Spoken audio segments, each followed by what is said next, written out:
और किसी भी निरपराध प्राणियों पर, जीवों की हत्या ना करो, उन पर दया करो। प्रेमियों, मनुष्य शरीर बड़े सौभाग्य से मिला है। अब की बार मिला है, बार बार नहीं मिलेगा। इसीलिए कहा गया है कि बड़े भाग मानुष तन पावा, सुर दुर्लभ सब ग्रंथन गावा। कहा गया है, गोस्वामी जी महाराज चौपाई में लिखते हैं कि बड़े भाग मानुष तन पावा, बड़े भाग्य से ये मनुष्य का शरीर मिला है। सूर्य यानी देवी देवता इच्छा करते हैं कि मृत्यु लोक में अगर हमें शरीर मिला होता तो आज हम भी मोरगांव में जाकर बाबा जय गुरुदेव जी महाराज के सत्संग वचनों को सुन रहे होते। आप बताइए,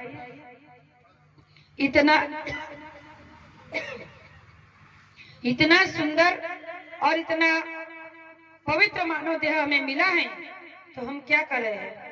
देवी देवता इच्छा करते हैं कि एक बार मनुष्य का शरीर मिल जाए तो हम भी संत के दरबार में जाकर उनकी वाणी को सुनेंगे। इतना महान और इतना पवित्र इस शरीर को कहा गया है।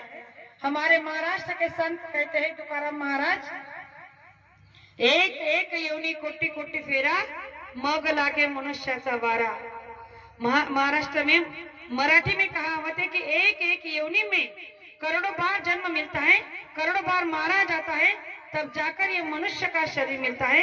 तो आप सोचना, रात को घर जाकर सोचना कि आपको कितने जन्मने के बाद, कितनी योनियां लेने के बाद और जीने और मरने के बाद ये मनुष्य शरीर मिला है, और उसमें हम आप क्या कर रहे हैं? तो प्रेमियों, ये समय बड़ा नाजुक है।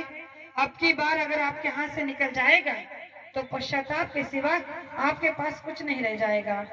ये मानव देह बड़ा उस चंदन के पेड़ की तरह है, इसे आप जितना घिसोगे उतनी महक इससे आएगी। तो गुरु महाराज ने कहा, एक छोटा सा प्रमाण देना चाहती हूँ कि एक राजा था। राजा जंगल में शिकार के लिए निकल पड़ा। शिकार करते करते शाम हो गई, शिकार तो नहीं मिला, लेकिन पास में जो उसकी सामग्री थी खाने पीने की, वो खत्म हो गई। अब राजा को जो है प्यास लगी, कम से कम पानी तो मिल जाए, इस तलाश से राजा भटक रहा था। और भटकते भटकते एक लकड़हारे के पास पहुंचा जो जंगल में लकड़ी को काट रहा था। लकड़हारे के पास पहुंचा, उससे कहने लगे कि भाई तुम्हारे पास में पानी है? उसने कहा कि हाँ हमारे पास में पानी है साहब। तो कहने लगे कि जरा पिला दो, पता नहीं हमारी जान निकल जा रही है, हमारा जी सूखा जा रहा है प्यास की वजह से, अगर पानी नहीं मिला तो मृत्यु हो जाएगी, ऐसा महसूस हो रहा है। तो उस समय उस लकड़हारे ने अपने पास में जो पानी था, उस पानी की झाड़ी से राजा को पानी पिला दिया। अब राजा की जो है जान में जान आ गई। कहने लगा कि भाई तुमने पानी पिलाकर बड़ा उपकार किया है। देखो मैं एक राजा हूँ और मैं नगर में रहता हूँ। जब कभी आप नगर में आओ तो मुझे मिले बिना जाना नहीं, क्योंकि तुमने मेरे प्राण बचाए हैं, मुझे बड़ा उपकार किया है मुझ पे। तो लकड़हारे कहने लगा कि कोई बात नहीं, जब मैं शहर में आऊंगा तो अवश्य आपसे मिलने आऊंगा। और ऐसे कुछ महीने बीत गए। एक दिन जब लकड़हारा किसी काम से शहर में गया, नगर में गया, तो उसे ध्यान आया कि राजा ने मुझे बुलाया था, तो आज जाकर मिल लेते हैं। वैसा भी ऐसा योग बार बार नहीं आएगा।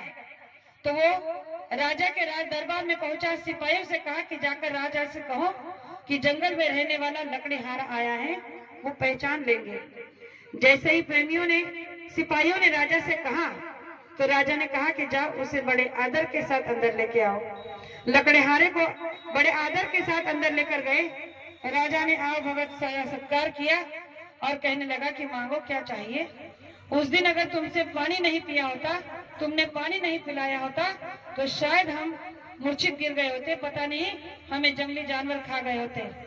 तो तुमने हमारे प्राणों की रक्षा की है, हम तुम्हें कुछ दान में, बख्शिश में कुछ देना चाहते हैं।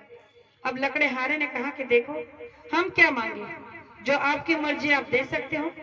तो राजा ने कहा कि देखो मैंने तुम्हारी हालत को, तुम्हारी दयनीय परिस्थिति को देखा है कि तुम रोज जंगल में जाते हो, दर दर भटकते हो, लकड़ी को काटते हो, जलाकर कोयला बनाकर बेच देते हो।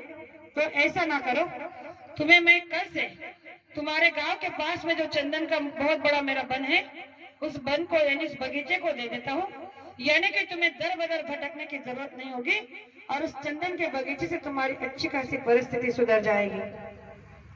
अब राजा को क्या पता कि लकड़हारे को जो दे रहा है उसकी कीमत ही उसे पता नहीं, उसका मोल ही उसे पता नहीं। तो लकड़हारा बड़ा खुश हुआ और राजा को धन्यवाद करते हुआ चला गया। लेकिन दूसरे दिन जैसे वो जंगल में गया चंदन के, अब उसे आदत थी लकड़ी काटना, जलाना, कोयला बनाना, बाजार में बेचना। तो उसने दूसरे दिन भी वही किया, कुछ चंदन की लकड़ियों को काटा, जला दिया, कोयला बनाकर बाजार में बेच आया। अब ऐसे महीनों चलता रहा।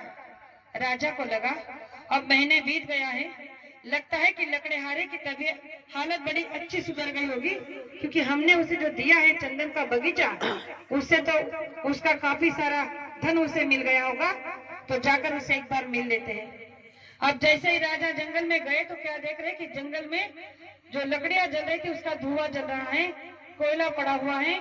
और उस लकड़हारे को देखा तो वही फटे पुराने कपड़े, वही टूटी फूटी झोपड़ी। अब राजा सोचने लगा कि ये कैसे हो सकता है। जब जाकर राजा ने देखा तो उसने पूरा जंगल यानी जो वन मिला था चंदन का पूरा जला दिया था, कुछ लकड़ियां शेष बची थी।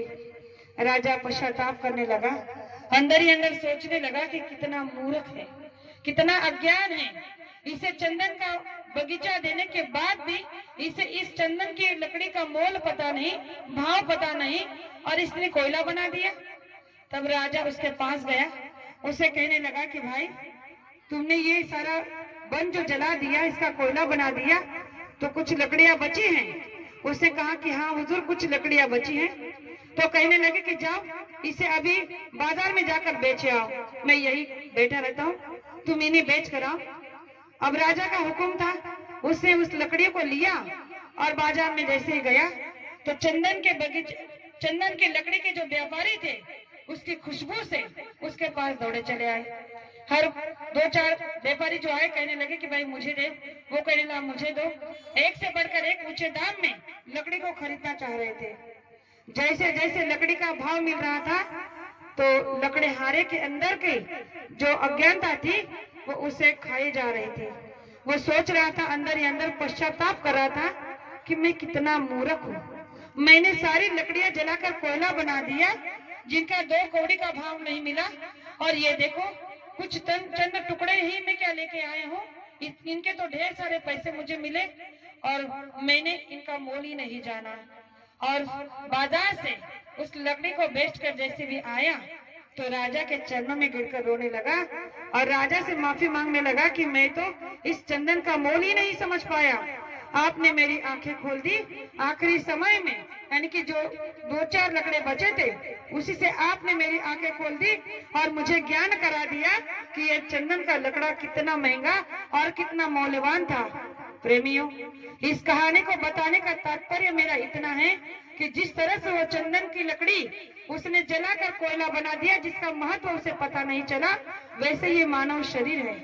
ये मानव शरीर उस चंदन से भी ज्यादा महंगा है, चंदन से भी ज्यादा अनमोल है, जो अब की बार इस मनुष्य शरीर में, इस कलयुग में हम आए हैं। तो गुरु महाराज ने कहा कि आप भी वही कर रहे हो जो लकड़हारे ने किया। आप भी इस अनमोल शरीर में न जाने कितने पशु पंछी का मांस डाल रहे हो, न जाने कितने नशीले पदार्थ के पेय को डाल रहे हो, झूठ बेईमानी फरेब को डाल रहे हो, और इसमें इतना झूठ भर के रख दिया है, इतना फरेब भर के रख दिया है कि इस मानव देह को हमने अपवित्र गंदा करके रख दिया है। और जब ये मरेगा, इसमें से जब जीवात्मा निकल जाएगी तो इस देह को तो हर कोई जला दफना देगा, लेकिन जीवात्मा को दोबारा नर्क में डाल दिया जाएगा। फिर वही लक्ष्य 84 का चक्कर, वही जन्मना, वही मरना, फिर वही कीड़े मकोड़े में जाना। तो प्रेमियों, ये कतई मत करना, क्योंकि ये चंदन से भी बड़ा अनमोल ऐसा मानव देह हम आपको मिला है, जिसकी परख वक्त रहते हमें कर लेना चाहिए। और ये परख, ये ज्ञान, ये सूझबूझ केवल ऐसे महात्माओं के सत्संग में जाकर हमें मिलती है। आज हम देख रहे हैं कि कलयुग में कैसा दौर चल रहा है।